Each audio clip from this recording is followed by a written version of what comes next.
नमस्कार मित्रों, one way classes में आपका पुनः बहुत बहुत स्वागत है।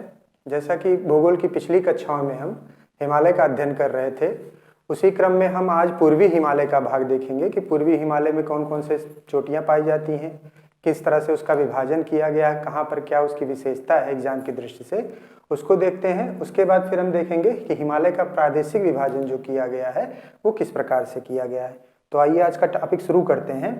सबसे पहले हम देख लेते हैं कि जो उत्तर पूर्वी हिमालय का क्षेत्र है, जैसा कि यहाँ मैप द्वारा आपको दिखाया गया है कि किस प्रकार से जो ये पूर्वोत्तर का जो हिस्सा है जो सेवन सिस्टर्स के अंदर आता है, ठीक है ना, सेवन सिस्टर्स का जो क्षेत्र है उसी का अध्ययन आज हमको करना है।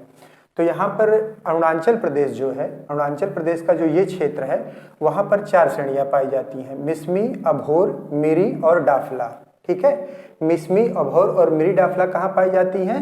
ये अरुणाचल प्रदेश में पाई जाती है और ये शिवालिक हिमालय का भाग है। जैसा कि मैंने अभी पिछली कक्षा में बताया था कि शिवालिक हिमालय का विस्तार जहाँ तक है वहाँ तक जो है ये अरुणाचल प्रदेश में भी इसका विस्तार पाया जाता है और मिसमी, अभोर, मिरी, डाफला ये चोटियाँ पाई जाती हैं। अब मैप में अगर हम देखें तो ये वाला जो है ये मिसमी है, ये अभोर है, ये मिरी है और ये डाफला है। ठीक है, तो इनका क्रम भी कभी कभी पूछा जाता है कि ऊपर से नीचे इनका क्रम क्या होगा। तो ऊपर से नीचे इनका क्रम क्या होगा? मिसमी, अभोर, मिरी, डाफला, ये इसका क्रम होगा। ठीक है, अब इसके बाद देखते हैं एक दूसरी चोटी है जो किस नाम से जानी जाती है? पटकोई बुम नाम से।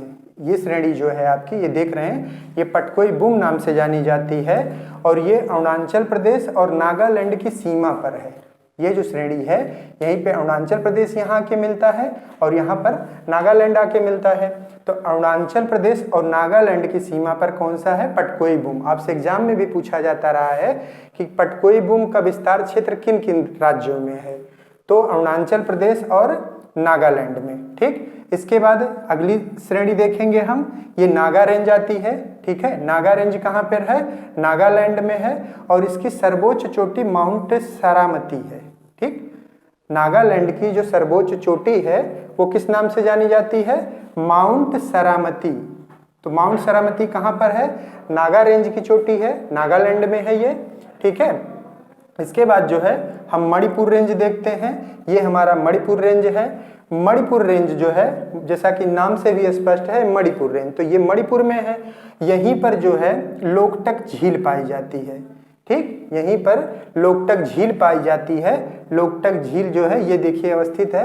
यहीं पर केबुलो लामजाओ नाम का एक तैरता हुआ उद्यान यहाँ पर है। तो ये भी एग्जाम से में आपसे पूछा जाता है कि लोकटक झील किस रेंज में है, किस राज्य में है या फिर क्या है ये। तो ये सारी चीज़ें आप यहाँ पर देखते रहिए और नोट्स बनाते रहिए अपना। ठीक है, उसके बाद जो है अगली जो श्रेणी हम देखते हैं मीजो। ठीक है, ये जो 8 नंबर देख रहे हैं मिजोरम में जो देख रहे हैं आप, ये मीजो है। इसका एक और नाम क्या है? लुसाई हिल। इसे लुसाई हिल भी कहा जाता है और लुसाई हिल की जो सर्वोच्च चोटी है उसे क्या कहते हैं? ब्लू माउंटेन कहते हैं। ठीक है ना, ये जो 8 नंबर आप देख रहे हैं ये मीजो हिल है। ये मीजो हिल है, ये इसी को क्या कहते हैं? लुसाई हिल भी। इसी को मीजो हिल भी कहा जाता है और इसी को लुसाई हिल भी कहा जाता है और ब्लू माउंटेन इसकी सर्वोच्च चोटी है। उसके बाद ये जो है ये त्रिपुरा हिल है। त्रिपुरा हिल कहाँ पे है? त्रिपुरा में है। 2 श्रेणियां और महत्वपूर्ण है, मिकिर और रेंगमा। ठीक, मिकिर और रेंगमा जो है ये आपकी असम में पड़ती है। मिकिर और रेंगमा श्रेणियां जो हैं असम में पड़ती हैं और इसके अलावा एक रेंज और पाई जाती है यहाँ पर, बरैल रेंज। ठीक, ये बरैल रेंज है। बरैल रेंज का विस्तार असम, नागालैंड और मणिपुर। ठीक है, ये असम में भी विस्तारित है, ये नागालैंड में भी है और मणिपुर में भी है। तो इसका विस्तार क्षेत्र कितने राज्यों में है? 3 राज्यों में। तो अगर आपसे प्रश्न पूछा जाता है कि बरैल रेंज का विस्तार किन किन राज्यों में है, तो असम, नागालैंड और मणिपुर में। लेकिन मिकिर और रेंगमा का विस्तार केवल असम में है। ठीक है, तो ये चीज याद रखिएगा, एग्जाम में बार बार यहाँ से प्रश्न आते रहेंगे। इसके बाद देखते हैं हम मेघालय में। मेघालय में 3 श्रेणियां पाई जाती हैं, गारो, खासी और जयंतियाँ। ये मेघालय में पाई जाती हैं। यहीं पर जो है मासिनराम भी है, जो विश्व का सबसे ज़्यादा वर्षा स्थल वाला क्षेत्र है। यहाँ पर विश्व की सबसे ज़्यादा वर्षा होती है मासिनराम में, ठीक है, क्योंकि इन पर्वत श्रेणियों की बनावट इस प्रकार से है कि यहाँ पर मानसून आके फंस जाता है और यहाँ पर बहुत अधिक मात्रा में वर्षा होती है। तो ये मेघालय का जो क्षेत्र है ये सर्वाधिक वर्षा वाला क्षेत्र है विश्व में, ठीक है। इसके बाद जो है, अब ये तो बात हो गई कि यहाँ की जो पर्वत श्रेणियाँ हैं, जो चोटियाँ हैं, उनके बारे में बात हो गई।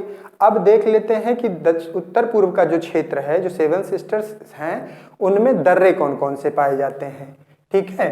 तो एक दर्रा पाया जाता है बुमला, ठीक, यहाँ पे बुमला दर्रा, फिर तुंगा दर्रा, फिर यांगयाप दर्रा। इसी के पास से जो है यहाँ से ब्रह्मपुत्र नदी भारत में प्रवेश करती है, ठीक। यांगयाप दर्रा के पास से ही भारत में ब्रह्मपुत्र नदी प्रवेश करती है।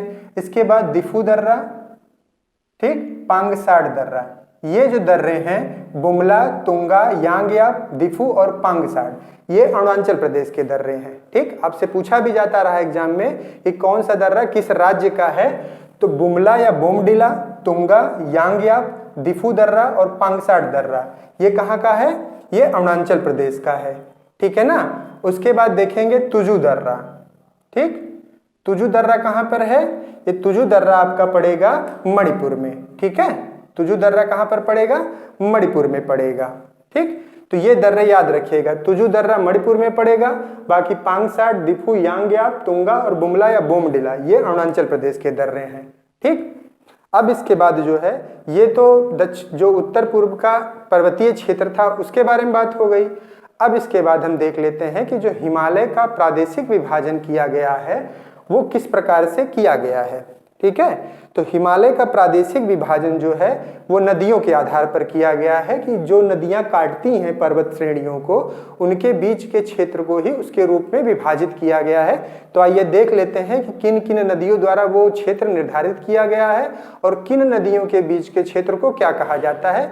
एग्जाम में यहाँ से भी बराबर प्रश्न आते रहे हैं, उत्तर से दक्षिण इनका क्रम पूछा जाता रहा है, दक्षिण से उत्तर क्रम क्या है, पूरब से पश्चिम क्रम क्या है, इस प्रकार से जो है इसका क्रम पूछा जाता है। तो प्रादेशिक विभाजन में आपसे पश्चिम से पूरब या पूरब से पश्चिम आपसे ये क्रम पूछा जा सकता है, ठीक है। बाकी ये पूछा जाएगा कि ये किन नदियों के बीच में है, तो वो शंका सारी आपकी आज दूर हो जाएगी, किसी प्रकार की शंका आप मन में ना बनाए रखें, ठीक है।